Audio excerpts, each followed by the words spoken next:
Hello friends.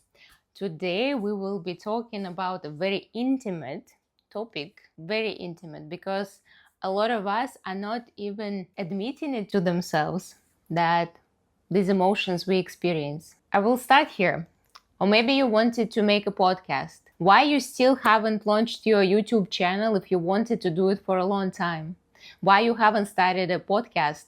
Why you never show yourself on Instagram speaking on the camera? Or generally, why do you feel awkward when you film yourself or you record your voice and then you do not like the result? You kind of want to cringe from what you see. This is what we're going to talk about today.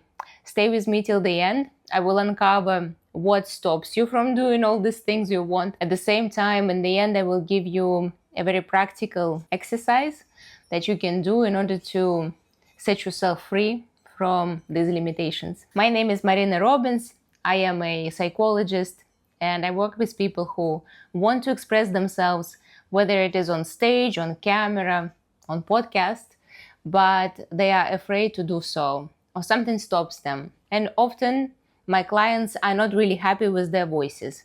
And this is what I do. So today, our intimate topic is going to be about shame, a very ricketeer emotion that is not even our own. It is given to us. It's not something you were born and naturally feel awkward about yourself. You were not born thinking that there is something wrong with you. But unfortunately, a lot of cultures, religions, parents, just in order to manipulate you, in order to make you controllable, make you believe that there is something wrong with you. And so many people grow up, go along their life with that sense, something is not okay with me. I'm not okay. Maybe I'm inadequate. Maybe I'm awkward. All of these thoughts and emotions, they come up. And especially we see the expression of that shame when we need to express ourselves in front of other people, whether it is on camera or you need to go present on stage or speak on podcast, but you will have an audience and there will be you and others, and those others will start judging you. This is the mind game, nothing more. And usually, for example, I never had a client who came to me and said, I feel a lot of shame. Let's work on shame. Never. The only request that I get is, I don't like the sound of my voice. I do not like when I film myself, I look horrible. I don't know what I'm doing. I hate looking at it. I just don't want to see it. I don't like myself in pictures. I start shaking on stage, or even not on stage, even when we just talk to investors. For example, you're pitching an idea and you start speaking to investors, but you clearly recognize they are evaluating your project.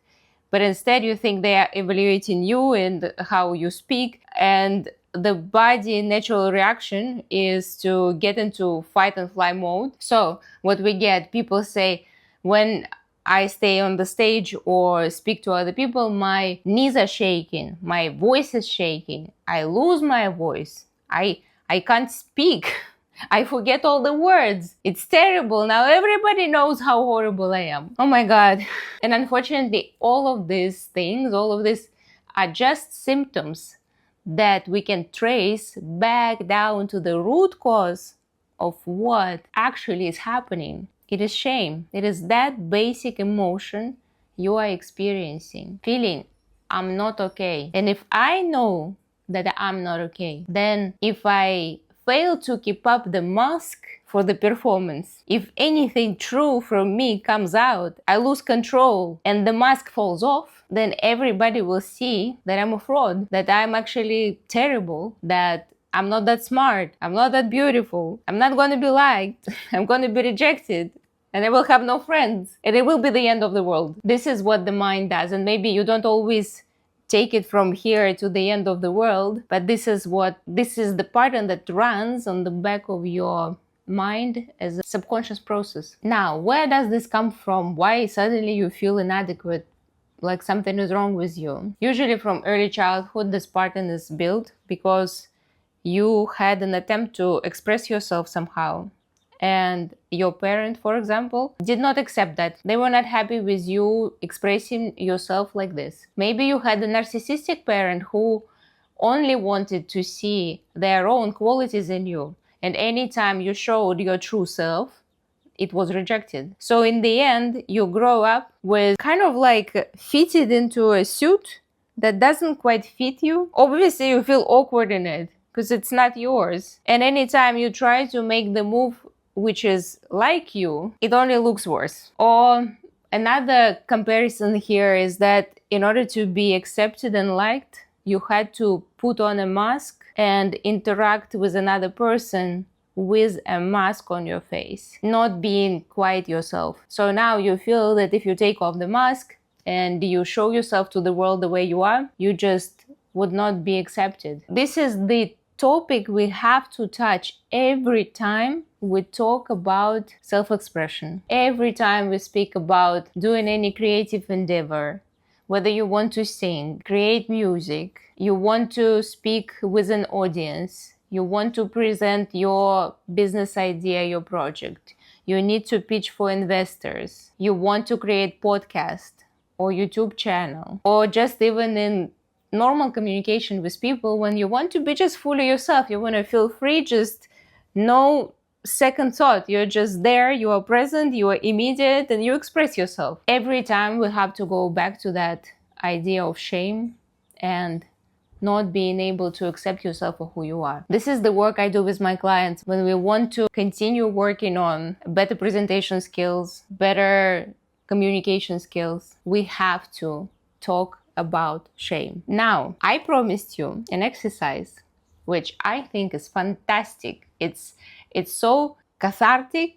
It will bring you so much release from that hiding yourself for a very long time and finally letting be. What I was hiding, I let it out. Here is the exercise. You take a piece of paper and answer this question. If other people saw that I'm not okay, what will they see? What is that horrible thing they will have to face? What is the worst they're gonna see in me if I show myself fully? I'm not talking right now about some pathological cases of psychopaths, of course. I'm speaking about normal people who function in the society, who have no problem interacting with other people, but have this sense of shame holding them back. Answer this question. What is the worst people will see in me if I just be myself? If I drop that filter, if I take off that mask, what will they see? What's the worst? And you can make a whole list of things, anything that comes up to your mind. Don't try to filter, don't try to overthink it. Oh, maybe this is not, but maybe yes. Just everything that pours out. And you will see that most likely nothing horrible will come out. And I will tell you even this, one time we were doing it as a group exercise. We were sharing things we thought that are shameful about us. What's amazing is what one person thinks is shameful, other people in the group did not see any problem with it at all. So we are shaming ourselves. Not even, people don't even think about it. So it was also very useful exercise to see that the shame that we are creating inside is not really that powerful and that horrible. And last thing, I want you to think about shame as a straitjacket. You know, in the mental institutions, they have to put people in the straitjacket to restrain them. This is what it is. This is how it works. Shame living inside of us holds you back from expressing who you are, from being out there, from interacting with the world, from truly, authentically you. It restrains you, it holds you back, it doesn't allow your full potential to grow and express. I hope this metaphor will stay with you. Shame, straitjacket, your self-expression. And once you take off that straitjacket of shame, your potential is unlimited. Like, limit is the sky. I hope this video was useful for you. I ask you to share it with people who probably might benefit from it. And if you enjoyed it, put like, subscribe to the channel. I publish videos on this channel weekly. And if you are brave, or maybe you just found out it's actually not a big deal, write it in the comments. I'm really curious. And has this exercise been useful to you? For today, this is all. I see you next time.